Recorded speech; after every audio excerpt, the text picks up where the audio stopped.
అన్ని ప్రేమలో డబ్బు గురించి ఉండవు బ్రో. ప్రేమలో చాలా స్వచ్ఛత ఉంటది. ఎక్కడో ఎదవ ఉంటాడు అంటారు కదా! అలా కాదు. ఫస్ట్ ఆలోచించాల్సిన దాని గురించి మానేసి, అనవసరమైన దాని గురించి ఆలోచిస్తే ప్రేమలో ప్రతీదీ వరస్ట్‌గానే కనిపిస్తది. హైదరాబాద్‌లో రీసెంట్ రిపీట్. సరే నువ్వన్న ప్రేమ గురించే మాట్లాడుకుందాం. హైదరాబాద్‌లో యూట్యూబర్ ఒక అమ్మాయిని ప్రేమించి పెళ్లి చేసుకొని, ఆ అబ్బాయి ఏం చేశాడో మీ అందరూ చూసారు కదా! ఎందుకు చేశాడు? తను లేకపోతే ఉండలేనన్నాడు. తను లేకపోతే చచ్చిపోతానని చెప్పి, విషం తాగి మరి తన ప్రేమని ప్రూవ్ చేసుకొని, పెళ్లి చేసుకొని, హ్యాపీగా ఒక కాపురం పెట్టి బ్రతికే ఇద్దరు ప్రేమ జంట, ఆల్ ఆఫ్ సడన్ గొడవలొచ్చేసి, ఆ అమ్మాయిని అంత దారుణంగా అలా చేయాల్సిన పనే ఉంది. నువ్వే వచ్చంటావు కదా కామెంట్ బాక్స్‌లోకి. ప్రేమ స్వచ్ఛమైంది, ప్రేమ పదిలమైంది, ప్రేమ అది, ప్రేమ ఇది అని చెప్పి. మరెందుకు ఇలా జరిగింది? ఎందుకంటే ఈ ప్రపంచంలో అన్నిటికంటే గొప్పది ప్రేమ అని ఇంకా చాలామంది తింగరనా కొడుకులు నమ్ముతున్నారు కాబట్టి. ఇది ఆడోళ్ళని తిడుతున్నదే, మొగోళ్ళని తిడుతున్నదే, ఇద్దరిని తిట్టేదే. ఈ ప్రపంచంలో అన్నిటికంటే గొప్పది ఏది అని నిన్నడిగితే కళ్ళు మూసుకుని ఏదో మెట్టేదంతాలని చెప్తావు. ప్రేమ, దాన్నేమంటారు రిలేషన్, తొక్క తోటకూర అని. మరి ఎందుకు చచ్చిపోయింది ఆ అమ్మాయి పాపం? నేను చెప్పేది ఏంటంటే, ఈ ప్రపంచంలో అన్నిటికంటే గొప్పది డబ్బు, పైసా. ఏంటి కోపం వస్తుందా? వత్తది. ఈ దిక్కుమాలిన కోపాలు, దిక్కుమాలిన కొటేషన్ వల్లే సంకన ఆగిపోతున్నారు బయట జనం. ఇప్పుడు ఆడు ఎందుకు చంపేశాడు అంటే, ఆడికి కట్నం కావాలంట. ఆడెందుకు చచ్చిపోతానన్నాడు అంతకు ముందు అంటే, ఆడికి ప్రేమ కావాలంట అప్పుడు. మరి ఎందుకు కన్ఫ్యూజ్ అయ్యాడు ఆఫ్టర్ ఆల్ కొన్ని నెలల్లోనే? ఎందుకంటే ఫైనల్గా నువ్వు ఎంత ప్రేమించినా, మీ ఇద్దరూ ఎంత అమర ప్రేమికులైనా సరే, చివరికి అవసరాల కోసం, ఆశల కోసం మనల్ని నిలబెట్టేది, మనల్ని మూర్ఖులుగా మార్చేసేది, మనల్ని ఎదవలు చేసేది డబ్బు మాత్రమే. కాసేపు ఈ డబ్బు గురించి పక్కన పెట్టి నువ్వన్న అమర ప్రేమ గురించి మాట్లాడుకుందాం. అమ్మా బాబులు చిన్నప్పటి నుంచి కనీ పెంచి అంత పెద్ద చేస్తారు. అర్జున్ రెడ్డిలో ఓ డైలాగ్ ఉంటుంది. ఒరేయ్ వాళ్ళ నాన్న అదిరా ఇదిరా అని చెప్పేసి అర్జున్ రెడ్డిలో హీరో తిడతా ఉంటే, హీరో గడి ఫ్రెండ్ అంటాడు, ఒరేయ్ నీదేదో పెద్ద అమర ప్రేమ అనుకుంటున్నావు నువ్వు. వాళ్ళ నాన్నకి ఆ అమ్మాయి మీద ఉండే ప్రేమ మిల్కీ వే గెలాక్సీ కంటే గొప్పదరా ఎదవా అని తిడతాడు. అంటే ఇక్కడ ఎవరో ప్రేమించుకోవద్దని కాదు, లేదంటే ప్రేమించుకున్నోళ్ళి ఫేక్ ప్రేమలని కాదు. అవన్నీ దౌర్భాగ్యాలు అంతే. నాకు తెలుసున్నోళ్ళల్లో ఇప్పుడు మన సబ్స్క్రైబర్స్ కావచ్చు, నా ఫ్రెండ్స్ కావచ్చు, నా సర్కిల్లో కావచ్చు, ప్రేమించి పెళ్లి చేసుకున్న ఫ్యామిలీసే ఎక్కువగా ప్రెషరు, స్ట్రెస్సు, ఇష్టం లేని బతుకుల్లో ఉన్నారు. నేను చెప్తున్నా స్వతహాగా నాకు తెలుసు, నేను చూశాను, నేను చదివాను. అనవసరంగా ప్రేమించి పెళ్లి చేసుకున్నాం. ఈ రోజు అన్న రోజు నిజంగా అరేంజ్డ్ మ్యారేజ్ అయ్యి ఉండి, ఒకవేళ మా కుటుంబంలో గొడవలు ఉన్నా సరే, అటు సైడ్ పెద్దోళ్ళు, ఇటు సైడ్ పెద్దోళ్ళు కూర్చోబెట్టి మాట్లాడేవారు.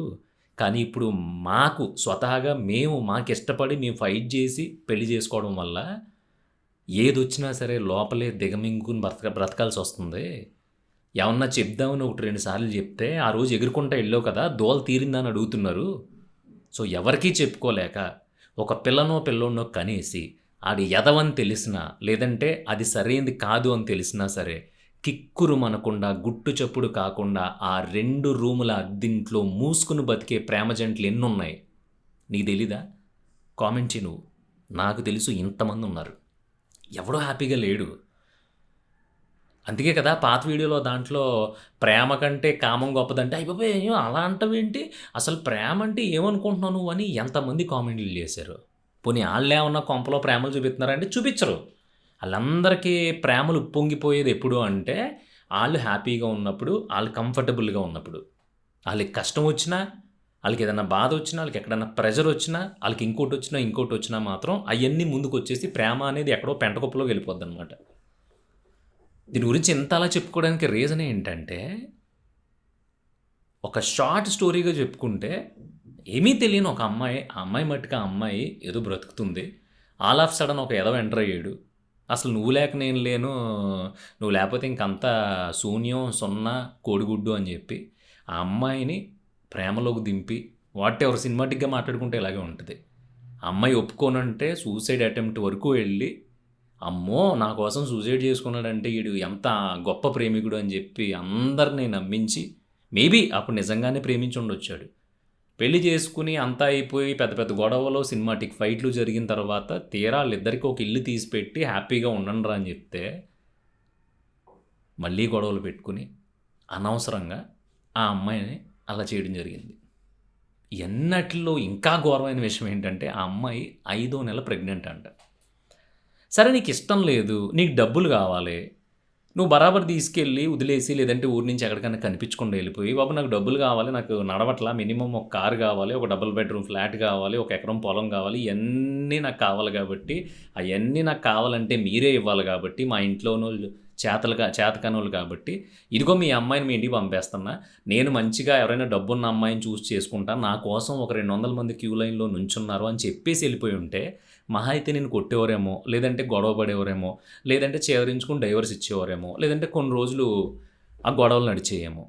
కానీ ఆ డబ్బు కోసం ఆ క్షణికావేశంలో అలా చేయడం అనేది ఎంత చిరాకొస్తుందంటే, నాకైతే బాధ రావట్లేదు, ఇంకోటి రావట్లేదు గానీ అసహ్యమేస్తుంది. ఎన్ని జరుగుతున్నాయి. మనకి తెలిసి బయటికి ఇలాంటిదొచ్చింది. కానీ ప్రేమించి పెళ్లి చేసుకున్నోళ్ళ బ్రతుకుల్లో ఎన్ని దరిద్రాలున్నాయో నేను ఇద్దరు ముగ్గురిని చూసా. డైరెక్ట్ నా ఫ్రెండ్స్ ఆళ్ళే చెప్తున్నారు. కర్మ కాలిపోయి చేసుకున్నాంరా! అసలు ఏం చేయాలో అర్థం అవ్వట్లేదు. ఫస్ట్‌లో అన్నీ క్యూట్‌గా కనిపించినియి. ఇప్పుడు తల గోడనేసి కొట్టేసుకోవాలనిపిస్తుంది. కానీ తీరా చూస్తే బాబు పుట్టాడని ఒకళ్ళు. తీరా చూస్తే ఇద్దరు పిల్లలు పుట్టారు. ఇప్పుడు ఏం చేయలేము. ఏదో ఒక ఇంట్లో ఉంటున్నాం తప్ప, ఎవరి పనులాళ్ళయి, ఎవరిష్టాలాళ్ళయి, ఎవరు కూరలాళ్ళయి, ఎవరు వంటలాళ్ళయి అన్నట్టుంది అని జెప్పి. ఇది అబద్ధమైతే గనక ఈ వీడియో పెట్టిన తర్వాత 10 మంది కామెంట్ జేస్తే 10 మందిని నేను అడుగుతున్నాను. అవునా? కాదా? చెప్పండి. అంటే అదేంటి లవ్ మ్యారేజెస్‌కి నేనేదో వ్యతిరేకం, అరేంజ్డ్ మ్యారేజెసే సూపర్ సక్సెస్‌ఫుల్ అని నేను చెప్పట్లా. కానీ ఆ లవ్ మ్యారేజెస్‌లో ఏం జరుగుతుందంటే, ఫస్ట్‌లో ఎలాగైనా సరే ఆ అమ్మాయి నాది అనిపించుకోవాలని ఈడు, ఎలాగైనా సరే ఈడిని చిన్నపిల్లోడిలా చూసుకోవాలని ఆమె. ఈళ్ళిద్దరూ కలిపి అసలు దేని మీద కాన్సంట్రేట్ చేయాలో మానేసి, వాళ్ళకి కావాల్సిన దాని మీద మాత్రమే కాన్సంట్రేట్ జేస్తున్నారు. సరే పెళ్లి చేసుకున్నాం, ఎళ్ళిపోయావు. ఏదో కొత్త కాపురం పెట్టేసి, పోలీసులు మాకు రక్షణ కల్పించాలి.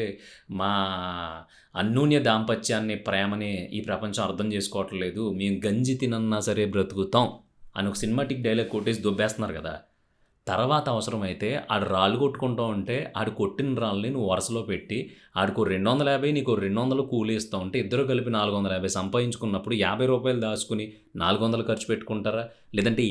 50 తిని 400 దాచుకుంటారా? అనేది మీ ఇద్దరు జుట్టు పట్టుకుని కొట్టుకుని మీ లైఫ్‌ని మీరు సెట్ జేసుకోవాలి తప్ప, నీ వల్ల ఎలా అయిపోయింది? కాదు నీ వల్లే ఇలా అయిపోయింది. మా బాబు నన్ను యువరాణిలా చూసుకొని నేను డాడ్ లిటిల్ ప్రిన్సెస్ నేను. నన్ను గొప్పగా చూసుకునేవాడు. నీలాంటి యాబరా శతవం చేసుకొని నేను రోడ్డున పడ్డానని నువ్వు. చిచ్చి దీనమ్మ నాకు కట్నం ఇచ్చేవాళ్ళు సరిగ్గా 10 ఎకరాల పొలం ఉన్నోళ్ళొచ్చారు. అయన్నీ కాదనుకుని నువ్వేదో నన్ను చిన్న పిల్లోడిలా లాలిత్తావని చెప్పి చేసుకుంటే, నిన్ను చేసుకున్నాక దరిద్రం పట్టింది. హ్యాపీగా ఒక బిర్యానీ తిని బీరేసుకొని బ్రతికే నేను, ఈరోజు నీ వల్ల 12 గంటలు కష్టపడాల్సొస్తుంది. కనీసం ముష్టి 25,000 గురించని నువ్వు. ఇలా కొట్టేసుకుని, తిట్టేసుకుని, రోజు డొక్కల్లో పొడిసేసుకుని, బయటికి మాత్రం కిలకిల పక్షుల్లాగా 2 లవ్ బర్డ్స్‌లాగా ఎదవ నాటకాలన్నీని. ఇయన్నీ గట్టెక్కర పనులురా అబ్బాయి. మరి ఏం చేద్దాం అంటావు? అంటావేమో. నేను చెప్పేదేంటంటే, మన మిడిల్ క్లాస్ కుర్రోళ్ళకి, అప్పర్ మిడిల్ క్లాసు బాగా బలిసినోళ్ళు అంటావా, ఆళ్ళు పెళ్లి చేసుకుంటారు. ఒక 2 సంవత్సరాల తర్వాత నచ్చకపోతే హ్యాపీగా భరణాలో, కరణాలో అయ్యి ఇచ్చుకుని విడిపోతారు. మనం అయి మొయ్యలేం.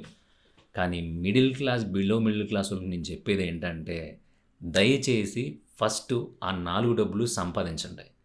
4 డబ్బుల మీద మీరు ఎంత మోజు పెట్టుకుంటారో, మీ బతుకు ఫ్యూచర్‌లో అంత బావుంటది. ఎందుకంటే ఈరోజు ఏమీ లేని నువ్వు కష్టపడి దాని ఎనకాల, దీని ఎనకాల తిరగకుండా ఒళ్ళు దగ్గర పెట్టుకొని ఏదో రూ. 4 సంపాదించావనుకో, రేపొద్దున్న నువ్వు కోరుకున్న దానికంటే బెటర్ వైఫ్ వస్తది. అంటే సంపాదింతేనే వస్తదా అంటే, అవును ఆళ్ళలాగే ఉన్నారు. ఇప్పుడు ఎవడి కూతురునైనా ఒరే బాగా పని చేస్తున్నాడు రా, ఆడికి 6 ప్యాక్ ఉంది, ఆడు 6 ఫీట్ ఉన్నాడు, చాలా మంచోడు, ఏ అలవాట్లు లేవు, అందరూ మంచోడు అంటారు, ఎవరి జోలికి వెళ్ళడు, రూపాయి అప్పు లేదు, కానీ రూపాయి ఆస్తి కూడా లేదు అంటే నీకు పిల్లలు ఇస్తారనుకుంటున్నావా? చిచ్చి, నువ్వు పోరంబోకు కింద లెక్కల దృష్టిలో. అదే ఒక ఎకరం పొలం ఉంది, 10 కోట్లు ఆస్తి ఉంది, ఒక 5 కోట్లు వడ్డీకి తిప్పుతాడు, 2 కార్లు ఉన్నాయి, 2 ఫ్లాట్లు ఉన్నాయి, రోజు సాయంత్రం మందేస్తాడు, కానీ ఎవరి జోలికి వెళ్ళడు, తాగేసి చప్పుడు చేయకుండా పడుకుంటాడు అన్నోని చూపించు దేవుడాడు. ఆడికి సాయంత్రానికి పెళ్ళి అయిపోద్ది. అందుకని నేను అనేది ఏంటంటే మిగతా వాళ్ళు కూడా వదిలిపెట్టేద్దాం. మన మిడిల్ క్లాస్, మన లోయర్ మిడిల్ క్లాస్ కుర్రోళ్ళు అందరూ ఎడ్డి సాకిరీ చేస్తారా ముడిగడుగుతారా తెలియదు, కానీ ఫస్ట్ డబ్బులు సంపాదించండి. డబ్బులు మాత్రమే బికినీ వేసుకున్న అమ్మాయిలా సెక్సీగా కనిపించాలి మీకు. డబ్బులు మాత్రమే ప్రధానంగా టార్గెట్గా పెట్టుకోవాలి. ఎందుకు చెప్తున్నానంటే ఆ డబ్బులు సంపాదించిన తర్వాత మీకు మెంటల్ ప్రెషర్ తగ్గుతుంది. అప్పుడు పెళ్లి చేసుకున్నారంటే మీ పెళ్ళానికి పుట్టబోయే పిల్లలకి ఏమేం కావాలో అవి కొనివ్వగలుగుతారు. మీకంటూ కొంచెం టైం దొరుకుతుంది, అంత రష్ ఉండదు. కాబట్టి కొంచెం ప్రశాంతంగా చిన్న చిన్న గొడవలు జరిగినా సరే ఇలాంటి దరిద్రాల్లోకి వెళ్లకుండా హ్యాపీగా బ్రతకగలుగుతారు.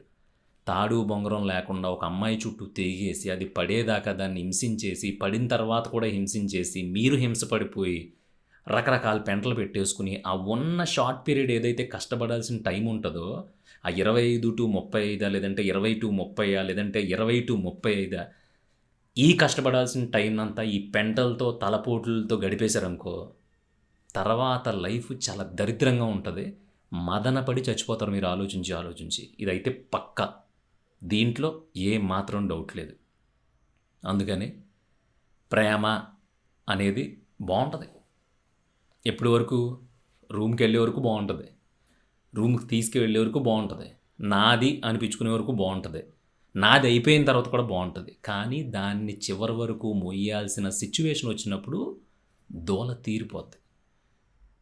ఇది హార్ష్గా మాట్లాడడానికి రీజన్ ఏంటంటే రీసెంట్గానే ఆడెవడో ప్రేమించాడని చెప్పి ఇంటికి పిలిపించి కొట్టి చంపేశారు. ఎక్కడేమో ప్రేమించి పెళ్లి చేసుకున్నాక ఈడిలా చేశాడు. మళ్ళీ ఎక్కడెక్కడ ఏం జరిగినాయో, ఎంతమంది మిస్ అయిపోయారో, ఎంతమంది లేచిపోయి పెళ్లి చేసుకున్న వాళ్ళు ఎంతమంది బతికారో రికార్డ్స్లో ఉండనే ఉండదు. ఇదంతా అవసరమా బుజ్జే? హ్యాపీగా వెళ్ళి ఒక 20,000 తెచ్చుకుని ఒక 10,000 ఇంటికాడ ఇచ్చేసి ఒక 10,000తో నీ ఇష్టం వచ్చినట్టు నువ్వు ఉండి, అసలు ఏం చేస్తే మనం కారు కొనగలం, ఏం చేస్తే మనం ఇల్లు కొనగలం, ఏం చేస్తే మన బతుకులు మారతాయి, ఏం చేస్తే రేపొద్దున్న నా కలలో నేను ఊహించుకున్నంత అందగత్తే నన్ను పెళ్లి చేసుకుంటుంది అనేది ఆలోచించు, బాగుంటుంది. తర్వాత కూడా బ్యూటిఫుల్గా ఉంటుంది. ఇంకా అమ్మాయిల విషయానికి వస్తే అప్పుడు దాకా పెంచిన అమ్మా నాన్నల కంటే టక్కమని ఎవడో నాలాంటి ఇంకోడో కనిపిస్తే అయ్యి బాబు ఈడికి మించి మనకి ఇంకా అసలు ఎవరో మనసంతా ఈడే అని చెప్పేసుకుని ఎగేసుకుని వెళ్ళిపోయారు అనుకో, ఆడు కొన్ని రోజుల తర్వాత, కొన్ని సంవత్సరాల తర్వాత అలాగే ఉంటాడని గ్యారంటీ లేదు. ఎందుకంటే నీకు ఆడి మాత్రమే తెలుసు, వాళ్ళ ఫ్యామిలీ ఏంటి, వాళ్ళ బ్యాక్గ్రౌండ్ ఏంటి, వాళ్ళు ఎలా ఉంటారు, ఎలా ప్రవర్తిస్తారు, నీకు ఏమీ తెలీదు. ఒక ఆడపిల్లవే, మొగోడు అంటావా దులుపుని వెళ్ళిపోతాడు, వాడిదేం పోదు, మహా బొక్కలో వేసినా సరే 4 దెబ్బలు తినేసి 2 సంవత్సరాల నుండి వచ్చేస్తాను, నువ్వు ఆడపిల్లవు కదా, వర్కౌట్ అవ్వదు అలాగా.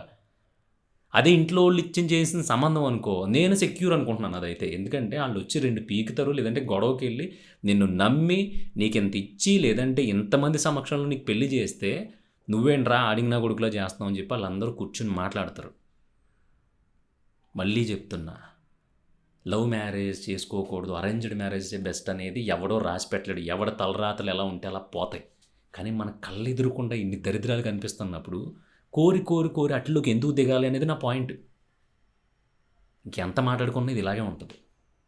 నువ్వు చెప్పు, ప్రేమించి పెళ్లి చేసుకున్న 100 మంది జంటలు ఉంటే దాంట్లో ఎంతమంది హ్యాపీగా ఉంటున్నారు?